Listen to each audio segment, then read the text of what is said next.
Ya estamos de vuelta en este debate Galicia Opina, en esta tertulia política de actualidad. Ayer se publicaron los datos del barómetro del Centro de Investigaciones Sociológicas. Nuestros compañeros de redacción han preparado un resumen con los datos más relevantes de esta encuesta. Si hoy se celebraran las elecciones generales, el Partido Popular mantendría la confianza de la gran mayoría de los españoles. A pesar de los duros recortes que en menos de 2 meses de gobierno ha realizado el Ejecutivo, el PP se situaría a 14,7 puntos de los socialistas, solo 2 puntos menos que en el anterior estudio de noviembre de 2011. Así, los populares conseguirían el 42,7% de los votos, mientras que el PSOE convencería al 28% de la población.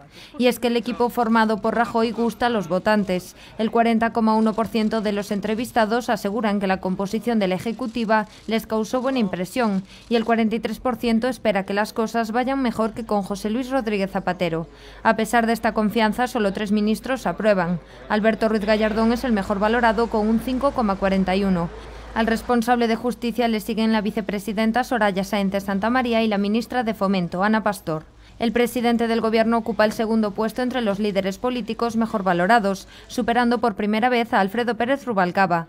El actual secretario general del PSOE y cabeza visible de la oposición aparece como cuarto líder mejor valorado. Aunque los españoles suspenden a todos los líderes políticos, sitúan a Rosa Díez de UPyD como la dirigente mejor valorada. El barómetro también aporta información sobre las inquietudes de los españoles. El paro aparece como la principal, con un 83,3%, mientras que los problemas de índole económica y la clase y los partidos políticos le siguen a bastante distancia. El 44,1% de los encuestados ven la situación económica como muy mala, mientras que para el 42,5% el panorama es simplemente malo, unos datos que confirman la consolidación del pesimismo en la sociedad española. Bueno, a ver si vemos esos datos con mayor detenimiento. Bueno, los datos están ahí, la lectura puede ir en 2 sentidos, ¿no? Por una parte, que el PP acusa ya cierto desgaste por las medidas que ha tomado y pierde esos 2 puntos, o bien que solo pierde esos 2 puntos, pese a haber tomado medidas tan duras y draconianas. Alfredo, ¿con qué lectura te quedas? ¿O tienes una tercera? Es ver la botella medio llena o medio vacía. Efectivamente. Vamos, esto, para mí, después de haber adoptado esas medidas, que baja solamente 2 puntos no me parece un dato significativo. Me sorprende más que en realidad el PP baja 4 y el PSOE baja 2. Es decir, que el PSOE, pese a haber perdido ya el gobierno, sigue bajando en popularidad en España. Yo creo que es un dato escasamente significativo, que no aporta nada. Es decir, la crisis está ahí, las medidas no han hecho más que empezar, los ajustes, lo más duro queda por venir, y habrá que esperar unos meses para ver qué piensan de verdad los ciudadanos sobre el gobierno. Virgilio, tu opinión en general y tu opinión, por ejemplo, en concreto, a mí me ha llamado mucho la atención la valoración de los políticos, que sea Rosa Díez la política mejor valorada. La foto se parece mucho a la que podría arrojar hace un año el CIS, es decir, mayor valoración para el PP, menor para el PSOE, es decir, y la duda de que a pesar de las medidas de la crisis, bueno, realmente los españoles votaron al PP para que tomara medidas contra la crisis y que todavía yo, en mi opinión, creo que todavía disfruta de una luna de miel, que es, bueno, normalmente los periodistas siempre se da al gobierno y la oposición de 100 días, todavía no cumplió los 100 días, y yo creo que de momento está disfrutando de eso. Y sobre lo que tú planteas, es decir, yo creo que, bueno, Mariano Rajoy nunca fue un líder muy valorado en el CIS, nunca llegó al aprobado, siempre estuvo o rozándolo muy lejos todavía del aprobado, y también, dado que en el PSOE acaban de celebrar un congreso y no tenía un liderazgo definido, se nota que no hay un liderazgo claro ni en el gobierno, ni al menos un liderazgo que sea valorado y apreciado por la opinión pública, ni en la oposición, con lo cual es un poco un voto de cabreo que se percibió también en las elecciones generales, donde tanto UPyD como Izquierda Unida como el voto en blanco subieron muchísimo. Es decir, es un poco el voto de, bueno, no me gusta ninguno de los dos, que al fin y al cabo es un sistema bastante bipartidista y se busca una alternativa como de desencanto de la sociedad con con la clase política que nos ha tocado vivir en esta etapa, ¿no? Bueno, de todas maneras, no sé si podemos ver ese gráfico con las preocupaciones de los españoles. El 83% lo tenemos ahí, lo tienen en sus pantallas. Esa es la estimación de voto en las elecciones generales. Sería el caso de si hubieran elecciones ahora, ¿no? El PP con un 42,7% y el Partido Socialista con un 28%, ¿no? Jacinto. Hombre, yo no creo que esa confianza otorgada en el Partido Popular sea contra la crisis y no para resolver la crisis. El problema es cuando empieza a comprobarse que la crisis es más fuerte que el Partido Popular, como lo fue más fuerte que el Partido Socialista y como lo está haciendo en toda Europa, casi frente a todos los que tienen la responsabilidad de gobernar. Este informe del CIS nos habla de casi de las primeras medidas, unas primeras medidas que hábilmente el Partido Popular está en este momento ocultando y demorando porque sabe que este primer año va a ser realmente el más duro y porque tiene una serie de medidas que va a tener que superar con bastante dificultad. Escollos, el primero posiblemente es el andaluz, hablábamos antes, pues a un mes vista y se juega realmente mucho. Se juega pues en la gobernabilidad de un feudo habitual del Partido Socialista. Yo creo que este informe será, como he dicho antes, Alfredo, mucho más clarividente cuando de alguna manera esa reforma laboral que incluso enfrenta al propio PP entre dos ministros, yo creo que casi antagónicos como son de Guindos o Montoro, y la amenaza de una huelga general y la reforma financiera y otras muchas medidas restrictivas y la situación económica no mejore, cuando de alguna forma no estará realmente la medida del músculo de este gobierno frente a una situación que le va a ser muy difícil. Aquí lo definió que lo había tenido antes el PSOE y ahora lo tiene él como la tormenta perfecta. Bueno, hablaremos de la reforma laboral dentro de un ratito con la comparecencia de la ministra de Empleo. Veamos por favor ese gráfico acerca de las preocupaciones de los españoles, que a mí me llamaba la atención. Una gran mayoría considera casi el 84% para quien el paro es la máxima preocupación, y los temas de índole económico a otro 53,7%. La clase política y la corrupción y el fraude están bastante ya más lejos, ¿no? Es decir, lo que hablábamos hace un momento con Mar Barcón, evidentemente que el Vaticano no está dentro de esas preocupaciones, Pepe. No, evidentemente no. Lo del paro es una constante en todos los estudios, las encuestas del CIS desde tiempos inmemoriales, casi, ¿no? Desde hace 3 o 4 años. El paro y la situación económica, que realmente es lo que le preocupa a la gente, ¿no? En cuanto a la valoración del gobierno del señor Rajoy y de los líderes políticos, yo creo que el pueblo es sabio, aparte de ser soberano es sabio, y sabe que en un mes tampoco se pueden hacer más cosas, ¿no? Entonces le da un tiempo razonable y, hombre, algunos que a lo mejor esperaban milagros, pues fueron los que votaron en contra, y de ahí ese pequeño descenso que tuvo la valoración del gobierno en el porcentaje con respecto, también bajó el Partido Socialista, ¿no? Pero bueno, yo creo que las grandes preocupaciones del pueblo son la economía, la situación económica, el paro, sobre todo el paro, y la incertidumbre ante el futuro que nos espera, que realmente no se presenta muy halagüeño, ¿no? Bueno, la expectación era máxima esta mañana ante la comparecencia de la ministra de Empleo, la ministra Fátima Báñez. Esta es la crónica de esa comparecencia en el Congreso. Primera comparecencia en el Congreso de la ministra de Empleo y Seguridad Social. Fátima Báñez ha ofrecido líneas muy generales de la reforma laboral que aprobará el Gobierno este viernes y que ha defendido para frenar la destrucción de empleo. Vamos a aprobar en los próximos días una reforma laboral que será completa y equilibrada, pero que será sobre todo operativa y útil, con el objeto de establecer un marco que contribuya a la gestión eficaz de las relaciones laborales y que facilite la creación de puestos de trabajo, y que además dé estabilidad en el empleo, que es de verdad lo que se necesita en este país. Y a corto plazo debe de servir para frenar en esta crisis la grave destrucción de empleo que hoy, después de los resultados del mes de enero, todavía vivimos en España. Báñez ha anunciado que el Ejecutivo impulsará medidas para que sea compatible seguir trabajando al tiempo que se percibe una pensión por jubilación. El Gobierno pondrá en marcha también un plan que mejore los controles en materia de prestaciones por desempleo y las bonificaciones a la contratación. Los grupos de la oposición han pedido a la ministra más explicaciones sobre esta reforma, una falta de datos que el diputado socialista Jesús Caldera ha calificado de decepcionante y ha preguntado a la ministra si piensa elevar la edad de jubilación más allá de los 67 años.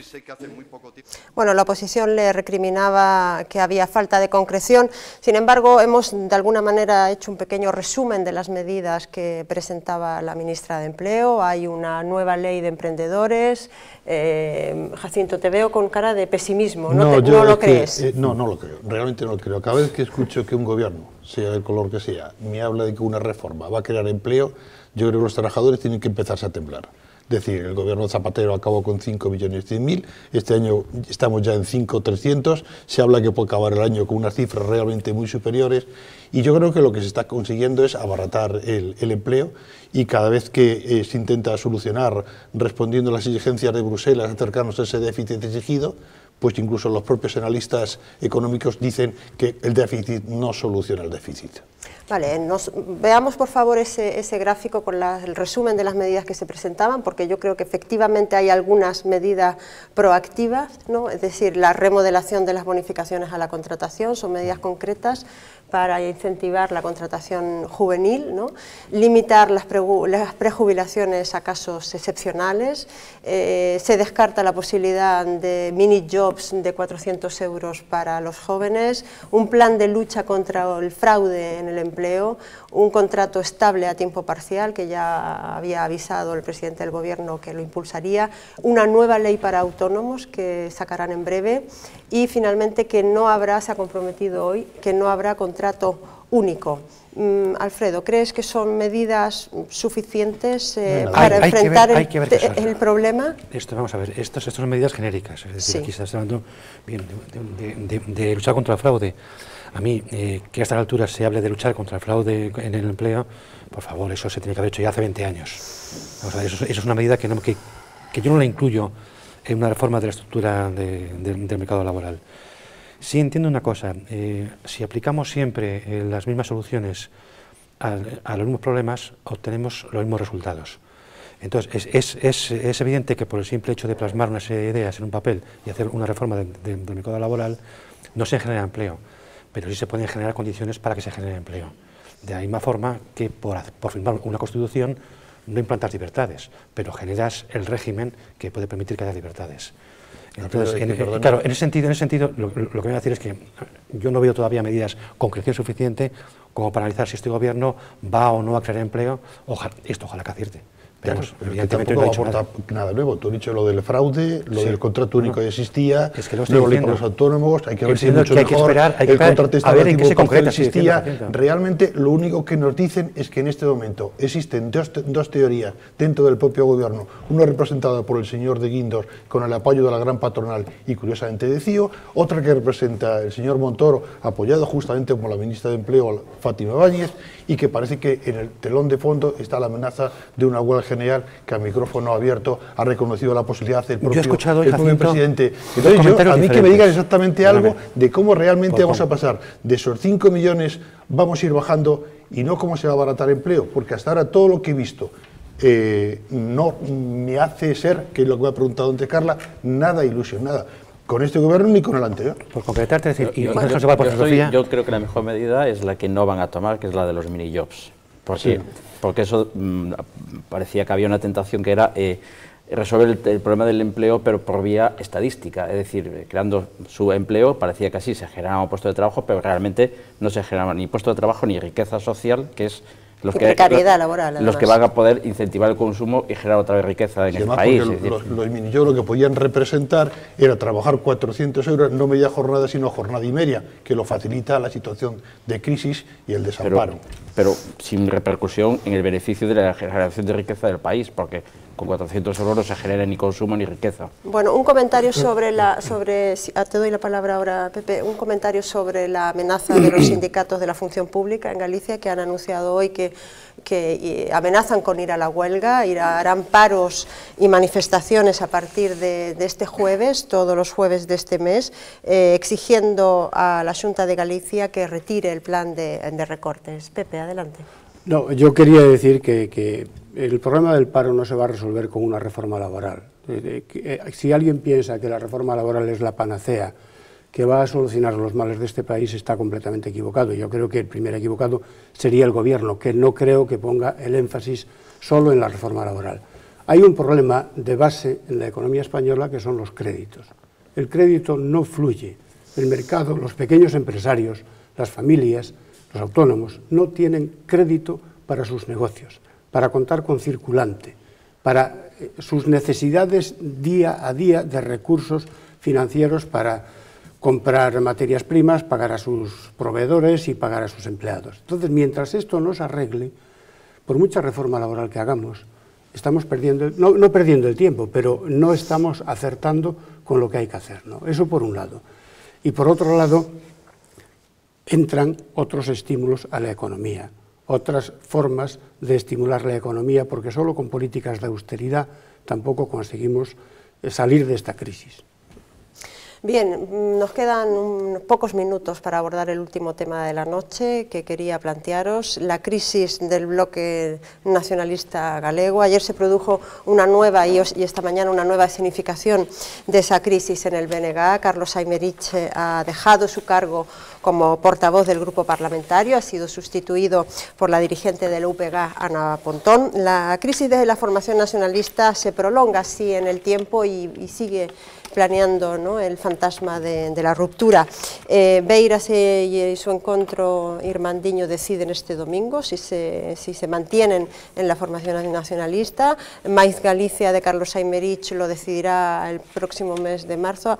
Alfredo, ¿tú crees que es inminente, irreversible la ruptura del bloque? Yo creo que el bloque está roto ya. Es decir, cuando la mitad prácticamente de la organización se está planteando reunirse este fin de semana para ver si seguimos o no seguimos, es que la situación hay una ruptura de hecho, que no de derecho.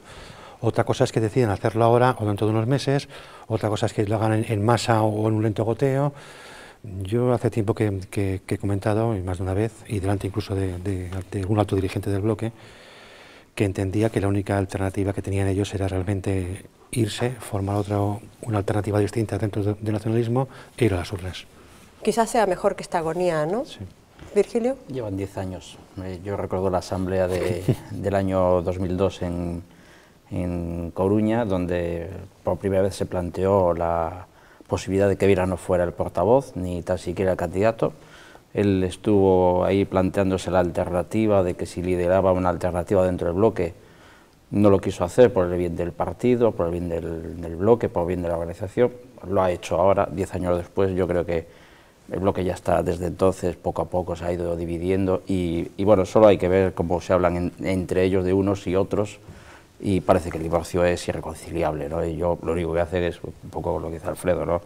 Están aplazando el divorcio anunciado, ¿no? Es decir, no sé qué alternativas tendrán unos y otros electoralmente. Lo que sí está claro es que parece que están más preocupados sus problemas internos que de contribuir a defender lo que le demanda la sociedad, y desde luego la sociedad tampoco les espera para nada, porque los resultados desde el año 2002 no están creciendo en ninguna cita electoral crece, sino que van bajando poquito a poquito. Bueno, desde el punto de vista puramente electoralista, la verdad es que la situación para el Partido Popular Gallego es inmejorable, ¿no? Es decir, tiene a sus dos adversarios políticos casi aniquilados, digamos, por lo menos de momento. Pero tiene sus problemas también, ¿no? El PP, que está gozando de una pax feijoniana importante. Está bien eso. Creo que el presidente además tiene mejor imagen que su gobierno, que el gobierno que él mismo ha formado. Pero esta paz, si la analizas también con cierta frialdad, hay que ver lo que está ocurriendo en Orense, o lo que ha ocurrido en Orense, ¿no? Un relevo natural. Un relevo natural, efectivamente. De todas formas, lo del bloque, lo que hay que esperar es si va a ser ante notario el divorcio o ante el juez, ¿no? Pero es una pena, ¿no? Dicho esto, y frivolidades aparte, es una pena que una formación como el bloque prescinda de personas con una capacidad como Aymerich, por ejemplo, ¿no? Ya no digamos de Beiras, que es una capacidad contrastada, ¿no? Y que no sean capaces de integrar todas estas corrientes en un gran proyecto común que con diferencias puede ser y debe ser muy útil para este país. Y que además había alcanzado pues cotas de voto en el electorado, un nicho en el electorado importante, ¿no? Yo creo que 20%, el rozó en sus mejores momentos al 25%. Fueron el primer partido de la oposición. ¿Cómo? El primer partido de la oposición. Sí. Efectivamente. Fueron el 25%. Que además le perjudica muchísimo al PSOE, porque el PSOE, para ser alguna vez alternativa de poder, tiene que conseguir que el bloque esté en cuotas altas, elevadas, posiblemente como oposición nunca... Yo creo que aunque consigue que le voten los ciudadanos le llega, pero... Al PSOE sí, esto tal y como está, conseguir solucionar los asuntos ya tiene bastante. Lo que pasa es que en el bloque yo creo que las corrientes, cuando no fluyen al mismo sentido, y más o menos parece que no está siendo así, sobre todo después de la pérdida de poder, yo creo que es una de las consecuencias de haber perdido las elecciones, el bipartito, de la gestión que hizo ellas, pues... efectivamente lo que ha acentuado era una división que ya viene de hace mucho tiempo, ¿no? Aquí tuvimos en una ocasión a Jorquera, ¿no? Y le preguntábamos además todos qué le falta al bloque para conectar con la sociedad. Porque realmente él en Madrid lo está haciendo bien y llega y se refleja aquí en la prensa. Hay que cambiarla, la sociedad, hay que imponer un cambio a la sociedad para que se adapte a nosotros. Aquí quieren que la sociedad se adapte a ellos, ¿no? Y esto es lo que no puede ser, lógica política, vamos.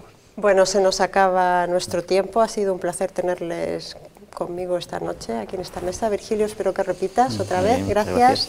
Alfredo, gracias como siempre. Buenas noches, Carla. Esta vez no te he castigado. Esta vez he sido bueno y discreto. Has sido bueno.